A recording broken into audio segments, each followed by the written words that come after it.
Salam jumpa dengan saya Pak Duyanto. Pada kali ini kita akan bahas bersama tentang pelajaran IPS kelas 7 yang mengambil tema tentang potensi sumber daya alam dan bahan tambang di Indonesia. Terlihat pada gambar banyak sekali hutan yang bisa kita manfaatkan. Ada sebagai menghasilkan kayu, menghasilkan karet, menghasilkan kelapa sawit, menghasilkan udara segar dan sebagainya. Nah, agar tidak terlalu berlama-lama, apa tujuan dari yang akan kita capai dalam pembelajaran pada pertemuan hari ini? Yang pertama adalah menjelaskan potensi hutan di Indonesia. Yang kedua, menjelaskan potensi batu bara di Indonesia.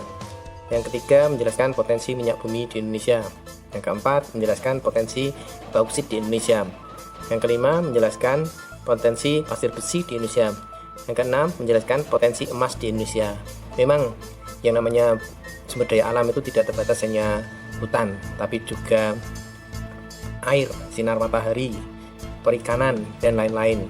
Hasil tambang juga tidak hanya batu bara, minyak bumi, bauksit, pasir besi, dan emas. Namun kalau itu terlalu banyak yang kita pelajari, mungkin pertemuan ini tidak cukup. Maka saya dibatasi pada hal yang sudah saya sampaikan tadi. Oke, kita lihat sumber daya alam dan bahan tambang di Indonesia. Hutan, ya, ini adalah hutan produksi. Ini adalah daerah pegunungan. Ini adalah bauksit. Ini adalah emas. Sumber energi, di situ ada tenaga angin, ada pembangkit listrik tenaga angin, dan ada pertambangan minyak bumi. Ini adalah pertambangan minyak bumi lepas pantai, pasir besi, dan batu bara. Mari kita bersama bahas satu persatu. Apa itu sumber daya alam? Sumber daya alam adalah semua bahan yang ditemukan manusia di alam dan berada di bumi yang dapat dimanfaatkan manusia untuk memenuhi kebutuhan hidup manusia. Sumber daya alam kita cukup banyak. Ada berbentuk cair, yaitu air, padat seperti tanah, kemudian udara, batuan, hutan, bahan tambang, dan lain-lain. Kalau kita pilah satu persatu, maka sumber daya alam dapat dibedakan menjadi sumber daya alam yang dapat diperbarui dan sumber daya alam yang tidak dapat diperbarui. Dapat diperbarui artinya sumber daya alam itu akan terus-menerus ada dan bisa diadakan walaupun waktunya tidak terlalu lama. Sedangkan sumber daya alam tidak dapat diperbarui artinya bahan tambang. Bahan tambang itu kalau digali terus, ditambang terus akan habis, dan untuk memperbaruinya butuh waktu yang bertahun-tahun, mungkin puluhan tahun ataupun ribuan tahun. Kemudian sumber daya alam hayati. Sumber daya alam hayati artinya sumber daya alam yang hidup. Di situ ada hutan, ada perikanan, ada obat-obatan, ya, ada hewan dan sebagainya. Sumber daya alam non hayati yaitu sumber daya alam yang mati, benda-benda mati. Contohnya adalah bahan tambang. Potensi sumber daya hutan Indonesia. Luas hutan Indonesia adalah 99,6 juta hektar atau 52,3% dari luas wilayah Indonesia berdasar data Kementerian Perhutanan tahun 2011. Sedangkan pada tahun 2019 menjadi 94,1 juta hektar atau 50,1% luas total daratan. Kalau kita lihat dari data tersebut, terjadi penurunan sekitar 0,5 juta atau setengah juta hektar. Nah, mengapa ini bisa turun luas hutan ini? Turun ini karena adanya perubahan hutan-hutan yang kemudian menjadi pemukiman, atau hutan-hutan yang kemudian berubah menjadi lahan pertanian. Belum lagi karena kerusakan hutan akibat penggundulan hutan. Macam-macam hutan. Hutan itu dibedakan menjadi hutan lindung, hutan konservasi, dan hutan produksi. Hutan produksi adalah hutan yang sengaja ditanam dan diambil kayunya. Hasil hutan yang dimanfaatkan dapat berupa kayu dan non-kayu. Kemudian hutan konservasi adalah kawasan hutan dengan ciri khas tertentu yang mempunyai fungsi pokok pengawetan keanekaragaman tumbuhan dan satwa serta ekosistemnya. Indonesia telah menetapkan sejumlah kawasan konservasi dalam bentuk Taman Nasional, Suaka Marga Satwa, Cagar Alam, dan Taman Hutan Rakyat atau Tahura. Kemudian hutan lindung. Apa itu hutan lindung? Hutan lindung adalah kawasan hutan yang mempunyai fungsi pokok sebagai perlindungan sistem penyangga kehidupan untuk mengatur tata air, mencegah banjir, mengendalikan erosi, mencegah intrusi laut, dan memelihara kesuburan tanah. Nah, inilah hutan-hutan berdasar pemanfaatannya. Nah, hutan lindung, hutan konservasi, hutan produksi ini sangat berguna sekali bagi kehidupan manusia. Jenis kayu yang bisa dimanfaatkan oleh manusia diantaranya dihasilkan di Indonesia. Contohnya adalah keruing, meranti, dan agatis yang terdapat di Pulau Papua, Sulawesi, dan Kalimantan. Kemudian jati, mebel, dan aneka alat-alat perlengkapan rumah tangga yang dari kayu biasanya menggunakan kayu jati. Nah, kayu jati ini banyak sekali terdapat di Jawa Tengah. Penghasil jati terbanyak adalah Blora. Rotan ini banyak sekali terdapat di Kalimantan, Sumatera Utara, dan Sumatera Barat. Sedangkan kayu cendana terbanyak terdapat di Nusa Tenggara Timur. Dan kayu rasamala dan akasia berada di Jawa Barat. Akasia ini sering kali digunakan untuk bahan pembuat kertas. Nah, setidaknya di Indonesia ini terdapat 4.000 jenis kayu, yang 267 diantaranya merupakan kayu yang memiliki nilai ekonomi tinggi, seperti yang disebutkan di atas. Kita tahu juga bahwa hutan di Indonesia itu termasuk hutan hujan tropis, dengan ciri-ciri hutan berdaun lebar yang selalu hijau dan memiliki kerapatan yang tinggi.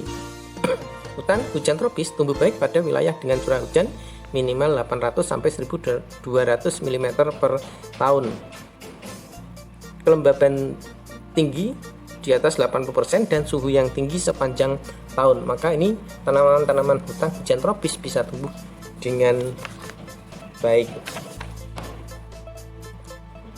Manfaat hutan. Kita tahu pada gambar tampak dua hutan. Ya. Yang satu sama-sama punya sungai, yang satu dilihat dari atas, yang satu dekat sungai. Nah, hutan semacam ini bermanfaat untuk menyimpan air hujan, kemudian mengalirkannya ke sungai-sungai dan danau sehingga pada musim kemarau tidak mengalami kekeringan. Yang kedua, tempat hidup bagi flora dan fauna yang menjadi sumber makanan dan obat-obatan pada saat ini maupun pada masa yang akan datang. Yang ketiga adalah mencegah terjadinya erosi atau pengikisan karena air hujan tidak langsung jatuh ke tanah dan mengikis tanah-tanah yang subur. Yang keempat, menghasilkan oksigen dan menyerap karbon dioksida sehingga suhu bumi tidak terlalu panas. Nah, ini adalah hutan produksi ya, yaitu karet. Ini adalah kelapa sawit. Ini adalah hutan yang diambil kayunya. Nah, dari gambar tersebut menunjukkan bahwa hutan juga menjadi sumber kehidupan bagi masyarakat, khususnya masyarakat sekitar hutan dari penduduk yang dihasilkannya. Mengapa kita harus menyelamatkan hutan? Karena hutan kita saat ini telah mengalami banyak kerusakan. Berdasar data yang dikeluarkan Kementerian Kehutanan, laju kerusakan hutan mencapai 300.000 hektar per tahun. Ingat, banyak sekali terjadinya pembakaran hutan ketika menjelang musim-musim kemarau. Nah, ini sangat merugikan bagi hewan, juga sangat merugikan bagi kehidupan manusia, juga mengganggu penerbangan dan lain-lain. Untuk itulah marilah kita merawat hutan. Dan bagi yang lebih luas, yaitu suhu bumi menjadi semakin panas karena adanya kerusakan hutan. Untuk itulah perlu ada bagaimana kita menjaga. Tampak pada gambar adalah pertambangan. Apa itu? Yaitu batu bara. Ingatkah kalian pernahkah melihat arang? Nah, arang itulah, ya, arang dari kayu itulah. Tetapi ini karena sama-sama dari kayu, tetapi ini sudah menjadi fosil dan membatu, maka disebut dengan batu bara. Nah, batu bara adalah batuan sedimen yang terbentuk dari sisa tumbuhan yang telah mati dan mengendap selama jutaan tahun yang lalu. Unsur-unsurnya ada karbon, hidrogen, dan oksigen. Nah, inilah daerah-daerah penghasil batu bara di Indonesia. Tampak pada gambar. Kita lihat di Kalimantan, di paling ujung sebelah tenggara. Di situ ada yang namanya Pulau Laut. Nah, di Pulau Laut inilah pertama kali pertambangan batu bara dilakukan di Indonesia, tepatnya di daerah Sebelimbingan.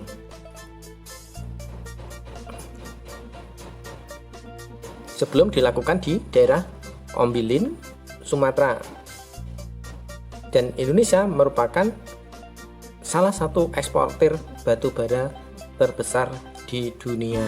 Kalau kita lihat di warna biru, itu adalah hasil-hasil yang paling tinggi, banyak mengandung batu bara. Sedangkan yang merah itu adalah nomor 2.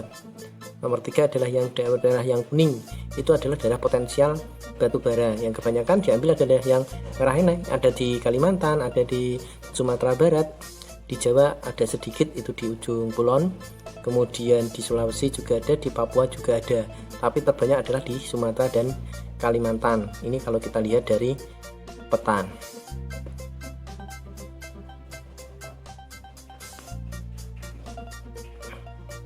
Nah, apa manfaat dari batu bara? Batu bara itu bermanfaat untuk pembangkit listrik, memasak, dan pembakaran di industri-industri besar seperti industri semen, industri biji besi, industri baja. Itu membutuhkan panas yang begitu tinggi. Juga bisa kok digunakan untuk pembakaran pada batu bata dan genteng, biasanya di industri rakyat. Produksi Indonesia tentang batu bara itu adalah 0,5% dunia itu ada di Indonesia. Lainnya ada di Rusia dan Amerika. Dan Indonesia termasuk nomor 6 eksportir dengan produksi 246 juta ton. Jadi kita termasuk 6, jadi termasuk yang tertinggi juga. Ini adalah pertambangan minyak bumi. Nah, pertambangan minyak bumi ini kebanyakan ada di lepas pantai.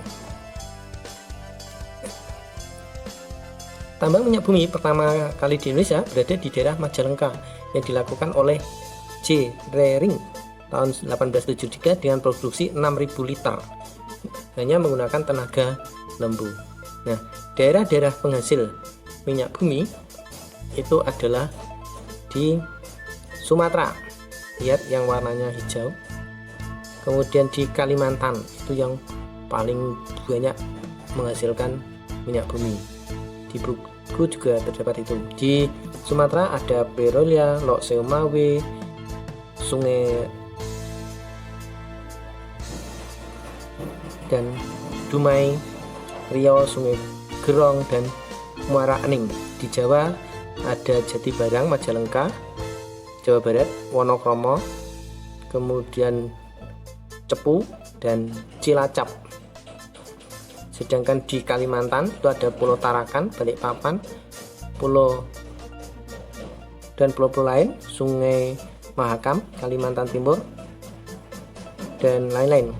Di Maluku terdapat di Pulau Seram dan Tenggara. Di Papua ada Pramuco, Sorong. Cukup jelas pada gambar di situ yang kuning muda itu lebih banyak, kuning daun, warna daun itu di bawahnya lagi, dan yang merah paling bawah. Ini adalah daerah-daerah penghasil minyak bumi yang di Indonesia ini belum bisa menambang sendiri, dan ini bekerja sama, kebanyakan adalah bekerja sama dengan luar negeri. Maka diharapkan memang tahun ini ada tambang sendiri, bisa menambang sendiri. Sedangkan kebutuhan minyak bumi Indonesia itu masih tergantung, masih juga mengekspor, padahal Indonesia kaya akan minyak bumi.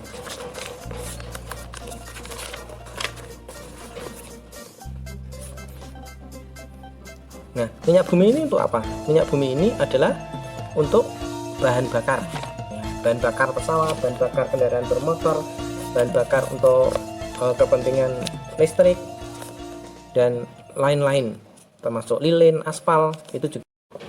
Tambang apakah yang tampak pada gambar? Tambang itu adalah bauksit. Ya. Bauksit adalah sumber biji utama untuk menghasilkan aluminium. Yang kedua adalah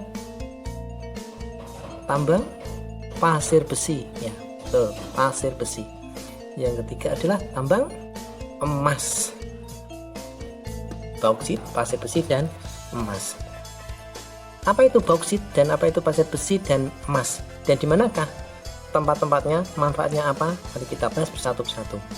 Bauksit adalah biji utama untuk menghasilkan aluminium. Bauksit bermanfaat untuk industri keramik, logam, kimia, dan metalurgi. Bauksit banyak ditambang di daerah Kepulauan Riau, Pulau Bintan, dan Kalimantan Barat, Singkawang. Ya, jadi warnanya adalah tanah yang berwarna agak kecoklatan tua kalau dilihat dari gambar. Pasir besi. Pasir besi bermanfaat untuk industri logam besi dan semen.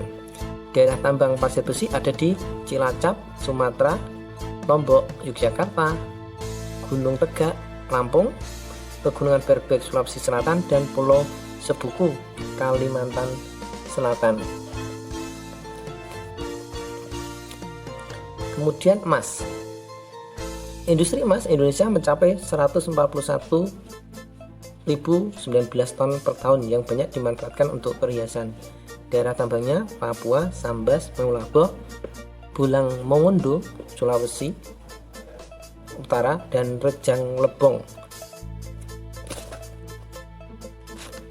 daerah Bengkulu. Ini adalah